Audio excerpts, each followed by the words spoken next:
Vous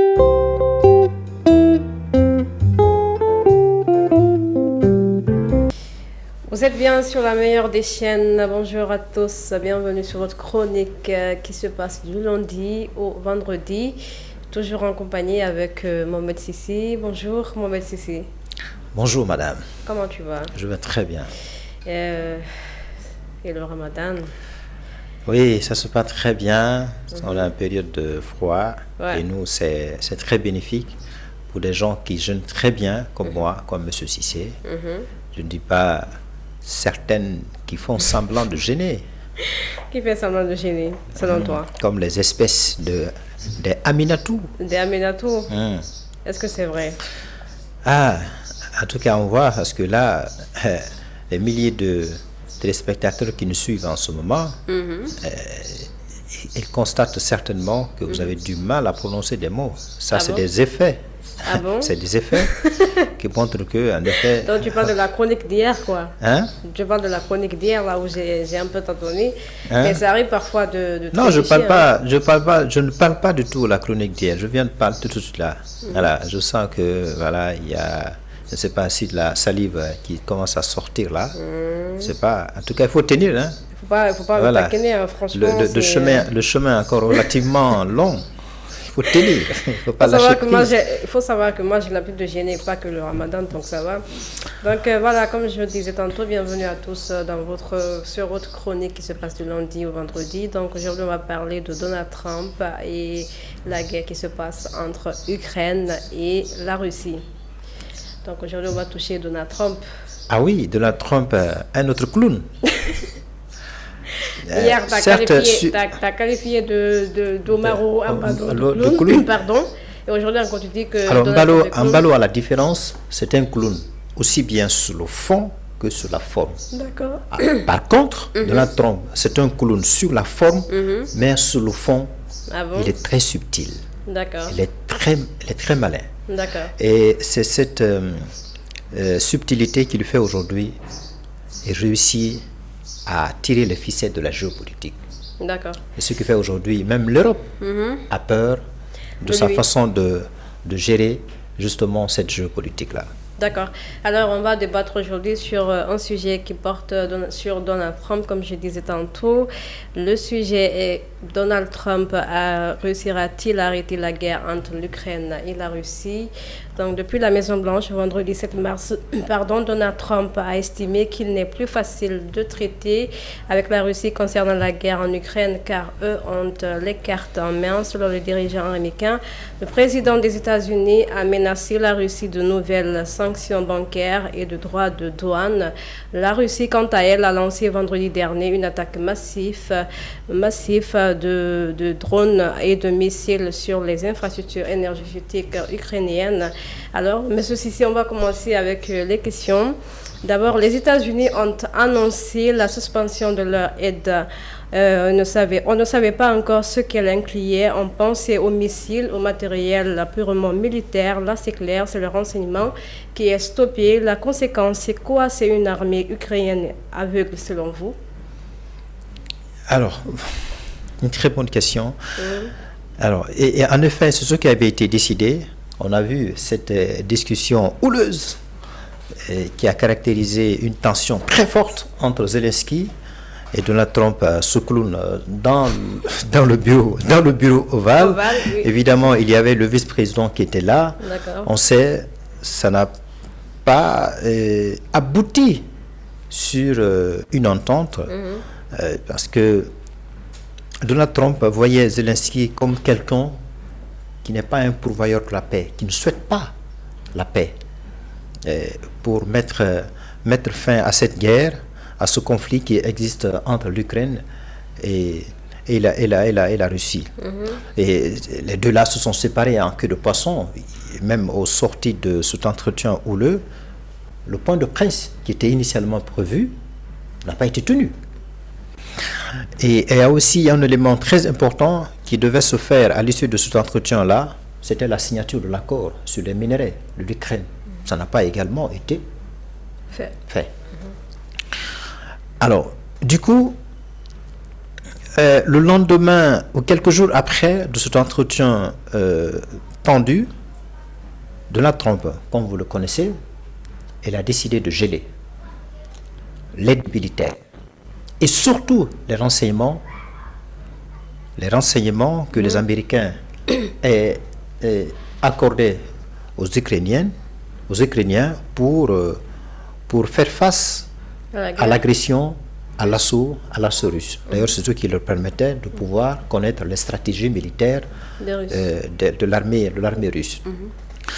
Donc, Trump a gelé ces aides militaires et les renseignements. Imaginez l'état d'esprit. Imaginez la fragilité de Zelensky. Imaginez la fragilité de Kiev, qui est quasiment démunie. Parce que le seul pays puissant qui pouvait alimenter le trésor de guerre de l'Ukraine, c'est évidemment les États-Unis. Ce n'est pas l'Europe. L'Europe ne fait que de faire des commentaires. Au sortir de cet entretien-là, Zelensky, quand il a été en Londres, on en a parlé ici. Alors, on a vu Zelensky bras dessous avec les 15 pays de l'Union européenne. Qu'est-ce qu'il en a ressorti? L'Europe a décidé plutôt de renforcer sa défense militaire. Et pour cela, la présidente de la Commission européenne a mis sur la table 800 milliards d'euros pour cela. Est-ce que c'était ça la priorité de Zelensky? Zelensky avait besoin de quoi? Au cas où les États-Unis se décidaient de se désengager, comme il a fait, le retrait de l'aide militaire et les renseignements, qu'est-ce qui peut remplacer cela? Qu'est-ce qui peut compenser cela? Ce qu'on attendait de l'Europe, mais rien du tout. Okay, rien du tout. Comme tout à l'heure, voilà. vous avez annoncé que quand Zelensky n'a pas eu l'aide, quand les États-Unis ont annulé l'aide de leur aide financière, c'est-à-dire l'armée et autres, ça a fragilisé Zelensky. Mais je pense que ça n'a pas fragilisé Zelensky parce que hier on a vu il y a l'armée turque, l'armée russe. L'armée russe, pardon. Oui. Non, pas l'armée russe. L'armée ukrainienne qui a fait un assaut à Moscou. Donc je pense que cela n'a pas fragilisé. Alors ça c'est des réserves. C'est des réserves qui restent encore à l'Ukraine. C'était pour une stratégie de montrer son muscle et pour forcer le Moscou à accepter la trêve, le cessez-le-feu qu'il était envisagé de discuter en Arabie Saoudite à Jeddah. Donc c'était pour ça. On n'a pas peur. Malgré le retrait des aides militaires, malgré le retrait des services de renseignement. Donc les réserves que nous avons, on va utiliser ça. En espérant que les États-Unis, quand on va trouver un accord en Arabie Saoudite sur le minerai et un accord sur le cessez-le-feu, les États-Unis vont se décider de revenir sur sa décision, de faire un revirement et pour continuer à nous accorder non seulement les aides militaires, mais aussi les services de renseignement. Et donc, peut-être on va parler à l'issue de cette chronique-là, c'est ce qui a été fait hier, le mardi, en Arabie Saoudite, notamment à Jeddah, un entretien qui a eu lieu entre les représentants de l'Ukraine. Notamment le ministre des Affaires étrangères. D'accord, on va y revenir là-dessus parce que vous l'avez déjà annoncé. Donald Trump a annoncé qu'il a reçu une lettre de Volodymyr Zelensky lui indiquant que l'Ukraine était prête à se présenter à la table de négociation pour se rapprocher d'une paix durable. Le président ukrainien qui se dit prêt à travailler sous le leadership de Donald Trump, un revirement aux accents de capitulation, dit certains. Êtes-vous d'accord? Capitulation de l'Ukraine. Ah oui, c'est une possibilité. S'il ne continuait pas à être, s'il ne bénéficie plus l'aide logistique militaire et des renseignements venant des États-Unis, ça c'est une possibilité qui pourrait survenir à tout moment. La capitulation de l'Ukraine. surtout Zelensky. Et d'ailleurs, c'est ça l'objectif de Poutine. Il veut mettre la main sur ce comédien-là, l'humoriste. Vous savez, il est humoriste avant d'arriver au pouvoir. Ah, tu parles de Donald Trump? Il veut l'arrêter, il veut le capturer. Vous savez, pour mettre qui à la place? De mettre un président pro-russe. Donc, soit le capturer, soit l'exiler, ou bien éventuellement le tuer. Maintenant, pour parer à cette éventualité-là, quel est le pays qui peut l'aider? Vous le savez autant que moi, c'est les États-Unis, à travers ses aides militaires et les renseignements. Alors, c'est pour cela, dès cette sortie houleuse qui a eu entre lui, Zelensky et Donald Trump, quelques heures après, il a fait un tweet en s'adressant notamment à ce clown, le président Donald Trump, en lui disant: je suis prêt à négocier, je suis prêt à faire un accord sous n'importe quel format. N'importe quel format. C'est pour cela, quand on lui a adressé une invitation pour aller discuter en Arabie Saoudite, il n'a pas hésité, il a accepté. Et donc, il a envoyé ses représentants, notamment les ministres des Affaires étrangères ukrainiennes. Et dans la foulée, il y a le secrétaire d'État américain qui était parti aussi en Arabie Saoudite. Donc, c'est là-bas où a eu cet entretien-là. Et rapidement, au finish, un accord a été trouvé. Et c'est grâce à la stratégie de Donald Trump, parce que c'est lui qui a proposé à Zelensky d'accepter cet accord proposé par Donald Trump en particulier, en lui disant: il faut accepter un cessez-le-feu qui va s'étendre sur 30 jours. 30 jours. Donc un mois. Donc un mois, une trêve, pas de guerre. Ni la guerre aérienne, ni terrestre, ni maritime. Donc, une trêve temporaire. Donc, c'est ce que Donald Trump a proposé aux représentants de l'Ukraine. Ils ont accepté. Ils étaient obligés d'accepter cet accord-là venant des États-Unis. Ils étaient obligés d'accord. Maintenant, puisque les représentants de Zelensky, de l'Ukraine en particulier, ont accepté cela, la balle se trouve évidemment dans le camp de la Russie. Alors, cet accord-là, il faut analyser un petit peu. Trump y tenait beaucoup. Vous savez pourquoi? Pour ses intérêts stratégiques, pour des intérêts géostratégiques. Parce qu'il a besoin, on en a parlé, sur le minerai-là, dont il aura la possibilité d'exploiter pendant 50 ans. Alors, pour Trump, pour les Américains, c'est une façon pour Zelensky de payer le prêt obligatoire qu'il avait contracté. Je dis obligatoire parce qu'il avait besoin des aides américaines face à cette agression russe.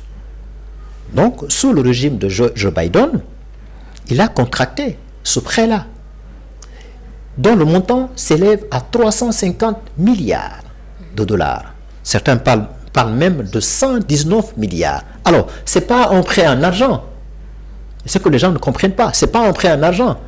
Mais c'est un prêt en armement. C'est-à-dire que outiller les Ukrainiennes en armement. Et pour ce faire, il y a des industries en armement aux États-Unis.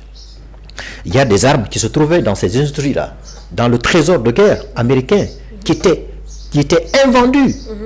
Donc, ils ont non seulement utilisé les armements qui étaient invendus pour envoyer ça en Ukraine, mais aussi ils ont fabriqué en si peu de temps des armements pour envoyer ça à l'Ukraine, envoyer ça aux armées ukrainiennes. Maintenant que l'accord est fait, il y a le cessez-le-feu en partie à obtenu, puisque les représentants de Zelensky, disais-je, ont accepté. Maintenant, la balle se trouve dans le camp de qui? Évidemment, dans le camp de Moscou, de Poutine. Maintenant, est-ce que Poutine va accepter? Parce y a une question à laquelle les gens... C'est la même question que je devais Oui. vous poser tout à l'heure là. Est-ce que Poutine va accepter ce cessez-le-feu selon vous? Alors, le cessez-le-feu, est-ce que ça l'arrange? Vous avez posé une très bonne question. Est-ce que ça l'arrange? Alors, pour le moment, de la part de Moscou, il n'y a pas un communiqué qui est sorti. Est-ce que la lettre de cet accord lui a été adressée? Parce que là, c'est ce que les Américains ou bien les Saoudiens vont le faire dans les jours, dans les heures et dans les jours à venir pour adresser. Alors, s'il a reçu la lettre, mais tant mieux. Mais ce qui est sûr et certain, on lui a informé de l'écho de ce qui s'est passé, les termes de cet accord concernant le cessez-le-feu, la trêve. Alors, d'ores et déjà, on a vu un des députés de Moscou qui est sorti pour dire que la Russie ne va pas accepter cette trêve temporaire. Il dit, la raison est simple. C'est un prétexte pour les Américains de réarmer l'Ukraine. Parce qu'en ce moment, comme on vient de le dire, le trésor de guerre de l'Ukrainien s'épuise. Il n'y a quasiment rien. Je pense qu'ils ont même utilisé quasiment les dernières cartouches qui leur restaient. Donc ce trésor-là s'épuise. Maintenant, ils veulent réarmer l'Ukraine pour continuer à nous agresser, pour continuer à rester forte, à avoir toujours des muscles pour faire face à l'Union soviétique, la Russie. Donc, nous, on ne va pas accepter cette trêve-là. Alors, si le député fait une telle sortie, est-ce que Moscou va confirmer cela? Non, je pense pas parce que quand l'Ukraine a obtenu le cessez-le-feu, je pense qu'il y a un poste qui est sorti. Le gouvernement ukrainien a dit qu'il n'exclut pas d'être en contact avec les Américains pour en parler par rapport au cessez-le-feu. Donc, je pense que c'est le député, c'est son avis, mais après, c'est pas ça le gouvernement ukrainien en pense. Hein. Alors, c'est pas le gouvernement ukrainien, c'est pas Kiev, c'est déjà fait. Gouvernement... Non, je voulais dire russe, pardon. Russe, oui. Voilà, je voulais dire. Je disais que le gouvernement russe a sorti un poste en disant que il n'exclut pas de rencontrer l'Amérique pour parler par rapport au cessez-le-feu. Oui, ils vont quand même discuter. Voilà. Alors, le poste, je disais tout de suite, là, le communiqué venant du gouvernement de Moscou, c'est pas encore officiel. Il y a une sortie officieuse venant d'un des députés de Moscou qui est sorti pour dire que, compte tenu de l'accord sur la trêve, sur le cessez-le-feu, qui vient d'être signé en partie en Arabie Saoudite à Jeddah, entre les représentants de l'Ukraine et les États-Unis, selon ce monsieur-là, Moscou ne va pas accepter cela, cette trêve temporaire. Parce que le prétexte derrière, c'est quoi? C'est de réarmer l'Ukraine. Maintenant, la question que l'on se pose, est-ce que Moscou va sortir un communiqué pour dire on n'est pas d'accord, pour confirmer la sortie de ce député-là, ou bien infirmer? C'est toute la question qu'il se pose. Mais moi, je pense que de ce point de vue-là, Moscou serait obligé d'accepter cela. Vous savez pourquoi? Parce qu'il y a un intérêt géostratégique qui est là, qui est en jeu. C'est celle des États-Unis.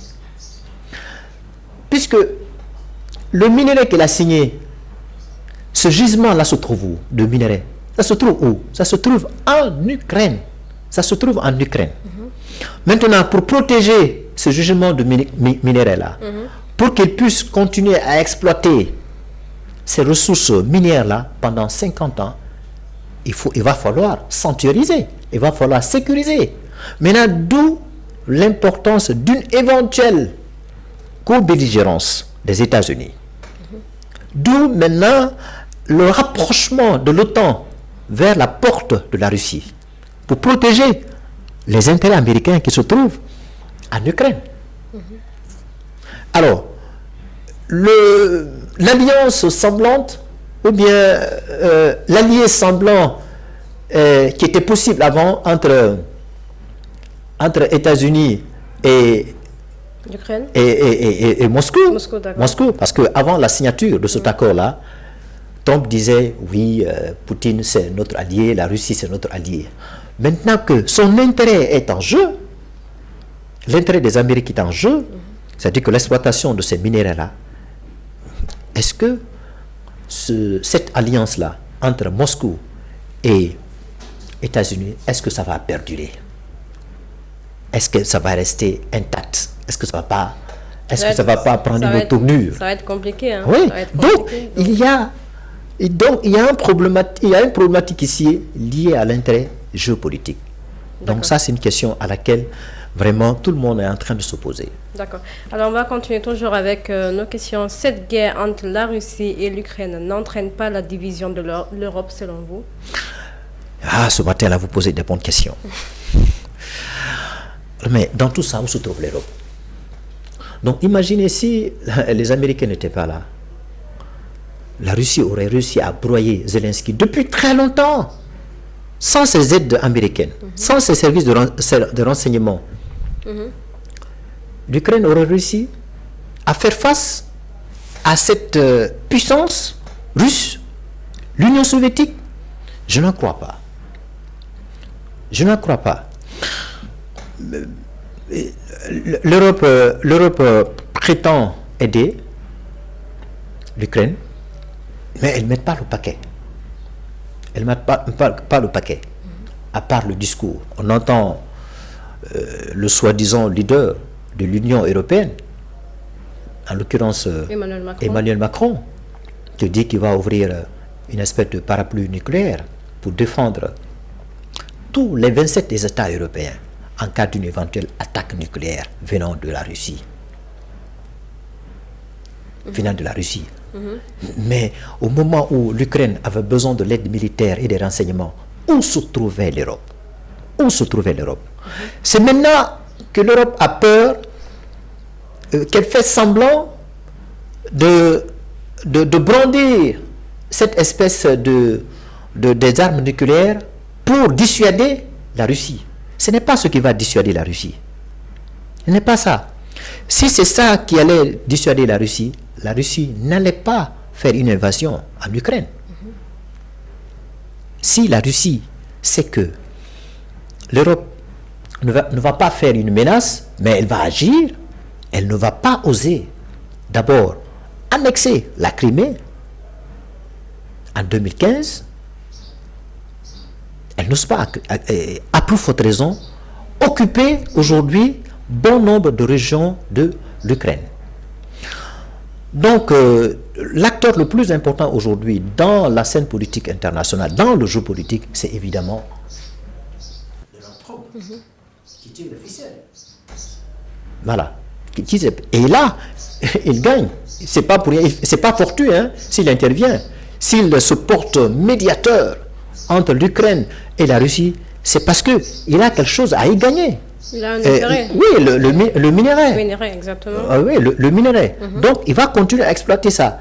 D'ailleurs, l'exploitation de ce minerai-là lui permet de fabriquer les puces, les semi-conducteurs qu'on implante dans les ordinateurs, de fabriquer les batteries des portables que nous utilisons aujourd'hui. C'est grâce à ça.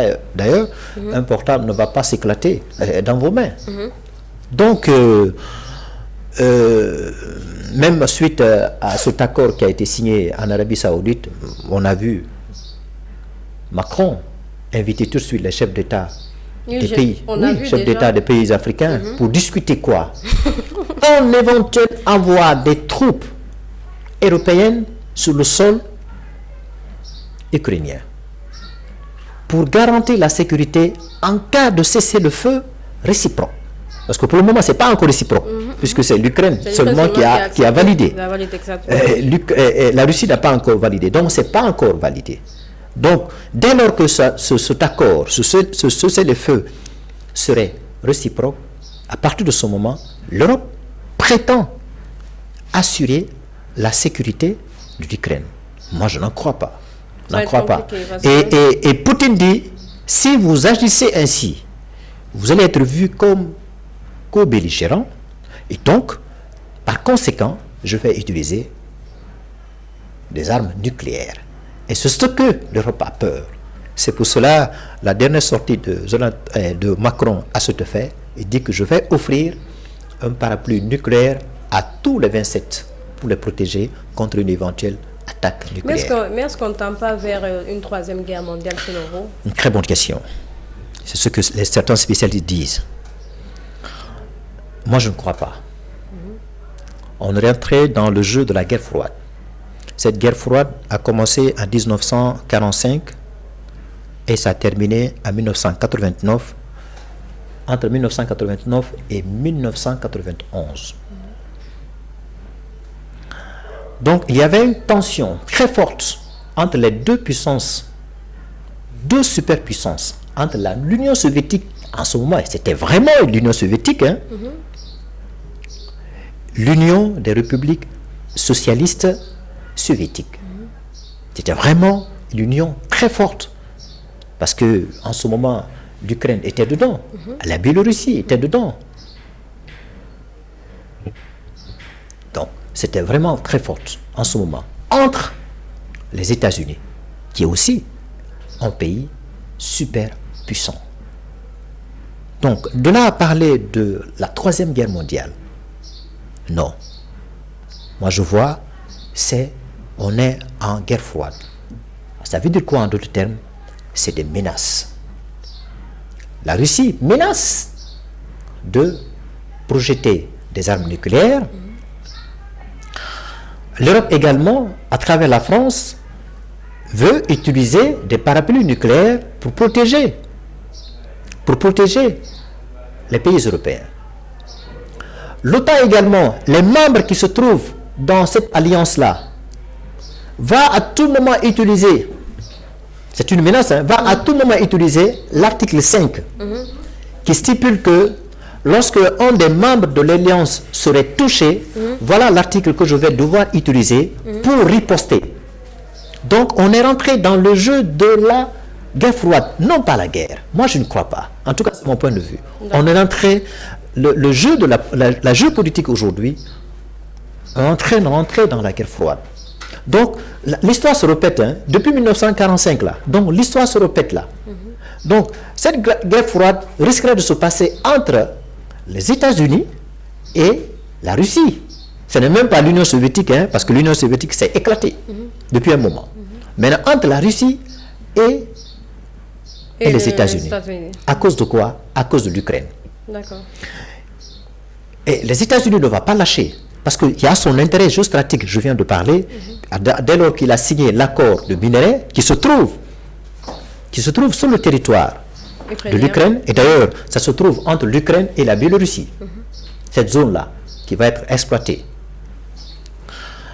Alors, pour l'exploitation de ça, il y a ceux qui vont exploiter, les Américains qui vont exploiter, leur sécurité va être en danger.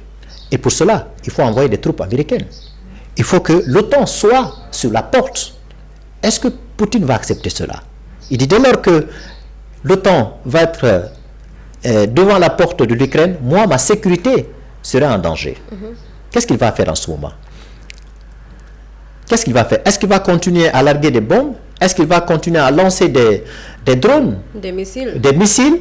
Est-ce qu'il va continuer à attaquer les énergies civiles, hein, sur les structures énergétiques? Est-ce qu'il va faire? Ou bien il va continuer à utiliser la guerre cybernétique pour s'insérer dans le circuit électoral? Parce que le mi-mandat de l'élection aux États-Unis arrive. Ou bien il va essayer de geler les intérêts qui se trouvent, les intérêts américains qui se trouvent en Afrique. Puisque aujourd'hui, la Russie, incontestablement, c'est un allié très important des pays africains. D'ailleurs, elle a colonisé certains pays, comme la Côte d'Ivoire, comme la RDC.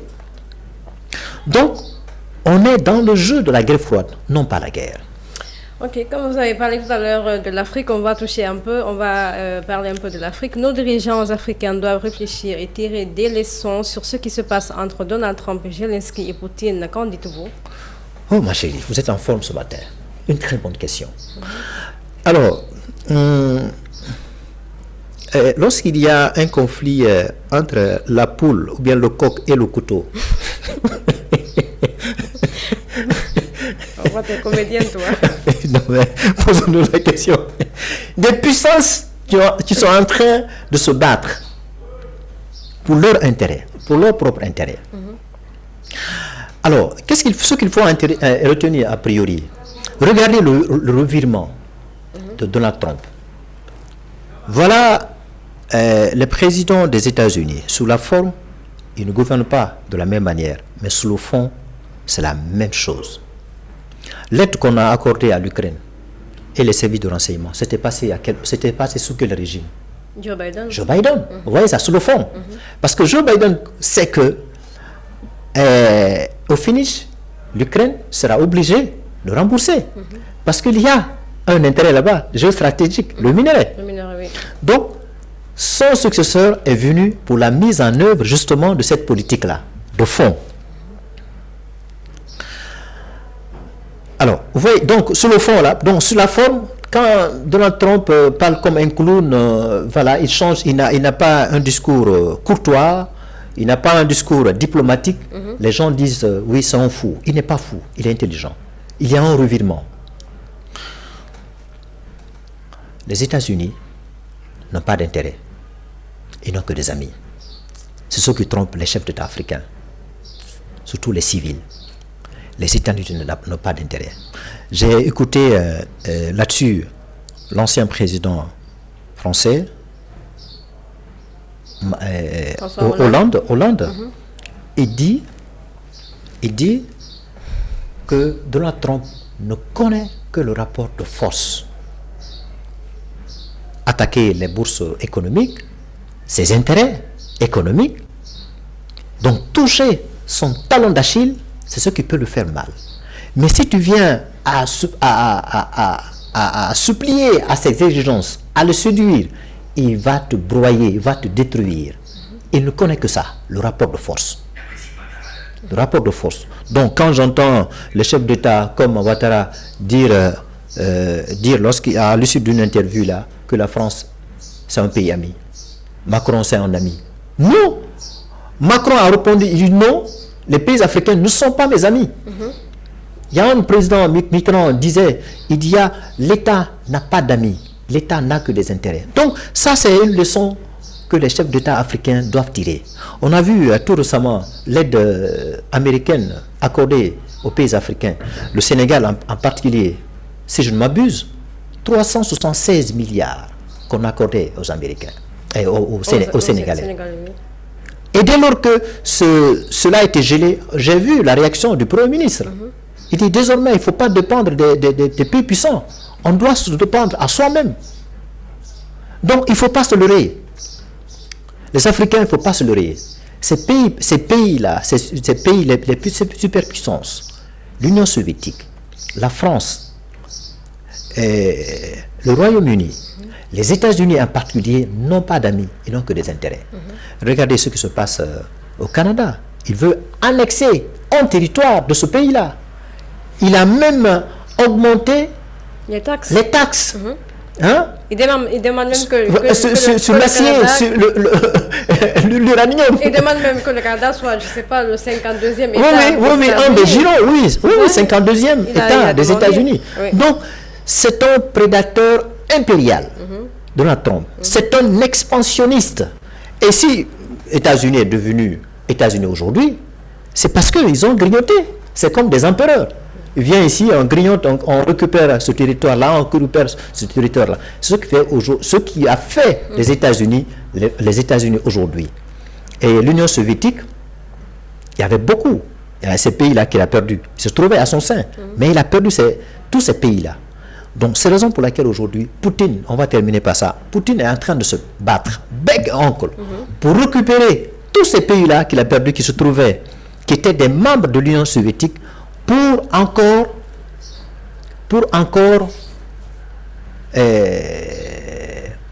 qu'une autre Union soviétique puisse voir le jour. Et ça, les États-Unis ne vont jamais accepter cela. Parce que si les États-Unis acceptent, leur superpuissance, leur hégémonie risquerait d'être supplantée si vous êtes chef de famille, est-ce que vous avez accepté un autre homme dans ce foyer-là? Donc voilà, Mohamed Cissé, on va terminer par cette question. Est-ce que Donald Trump n'est pas une menace pour la paix dans le monde, selon vous? Et encore une bonne question ce matin. Vous êtes en forme. Alors, Donald Trump, je pense que il n'est pas une menace. Ce qu'il dit et ce qu'il fait, c'est pas la même chose. C'est pas un va-t-en-guerre, hein. Ce n'est pas un va-t-en-guerre. Je donne un simple exemple. Regardez le Corée du Nord. Quand il a menacé d'attaquer ce pays-là, le président de ce pays-là, il a retorqué. Il est sorti massivement. Oui, il a retorqué. Il dit, moi, je n'ai pas peur. Ouais. Finalement, Donald Trump, lors de son premier mandat, il était obligé d'aller discuter avec ce dernier autour de la table. Regardez, il a décidé de geler les aides militaires et de renseignement. Donc, dès lors que son intérêt est en jeu, il a signé l'accord, il a accepté de revenir sur sa décision. Ouais, exactement. Oui, exactement. Il a accepté de revenir sur sa décision à travers le secrétaire d'État en disant oui, on lève la sanction sur l'aide militaire et les renseignements. Donc aujourd'hui, les États-Unis vont à nouveau aider les Ukrainiens. Oui. Le troisième exemple, il a décidé de taxer fortement l'acier et l'uranium canadien. Il est revenu sur sa décision, non? D'accord. Il est revenu sur sa décision parce que le deuxième Premier ministre canadien, celui qui a pris fonction exactement celui qui a pris fonction après Justin Trudeau, je pense il s'appelle Marc, il a dit moi je n'ai pas peur de Donald Trump. Exactement. Oui. Il prend une décision, je vais prendre des mesures de rétorsion pour le faire face. Donc pour aucune raison on ne va diminuer le tarif de nos matières premières. Donc on a vu tout d'un seul coup Donald Trump revenu sur sa décision. Donc pour moi il ne constitue pas une menace, il est en train de défendre les intérêts américains. D'accord. Voilà, c'est ça, il défend que les intérêts américains. Donc celui qui voit ça comme une menace, c'est que c'est un peureux, comme le chef d'État africain, et comme les Européens qui sont des peureuses, voilà, qui sont là à tenir des discours, à tenir chaque fois le sommet, à se rencontrer à Londres, ou bien, comment vais-je appeler ça, un autre lieu là, où souvent il y a la réunion de lieux là. C'est en Belgique ou en Suisse? Non, c'est pas en Suisse. Donc chaque fois qu'il y a une rencontre là, une rencontre pour dire oui, on va envoyer des troupes. Non, ça se discute, mais il n'y a pas de solution réaliste. C'est le même discours. Oui, c'est toujours le même son de cloche. Exactement. Oui, donc alors que le monsieur là, lui, il va vite. Soit, s'il voit que son intérêt est en jeu, il change de position. Si son intérêt n'est pas mis en jeu, si son intérêt n'est pas satisfait, mais il s'arc-boute sur sa position, il fait tout pour satisfaire. Aujourd'hui, il va sortir gagnant de ce conflit-là. Il va sortir gagnant. Gagnant, parce que là, il vient de remporter un véritable jackpot. Hein? Parce qu'il a réussi quand même à tordre le bras à Zelensky à signer ce minerai-là qu'il va donc exploiter pendant 50 ans. Donc celui qui touche à ça, il aura touché l'âme des États-Unis. D'accord, celui qui touche à ça aura touché l'âme des États-Unis. C'est par ces mots de Mohamed Cissé qu'on va boucler cette chronique. Sa chronique parlait sur Donald Trump. Trump réussira-t-il à arrêter la guerre entre l'Ukraine et la Russie? Merci Mohamed Cissé d'être venu sur ce plateau. C'est moi. On se donne rendez-vous demain, Inch'Allah. Inch'Allah. Donc j'espère que tu seras prêt encore demain. Oh oui. Il n'y a pas de souci. Alors merci à tous de nous avoir suivis. N'oubliez pas d'aller sur YouTube, vous nous regardez, vous partagez, vous commentez, vous likez. Et n'oubliez pas d'activer la cloche de notification. On vous donne rendez-vous demain. Portez-vous bien et bon suite de programme à notre compagnie.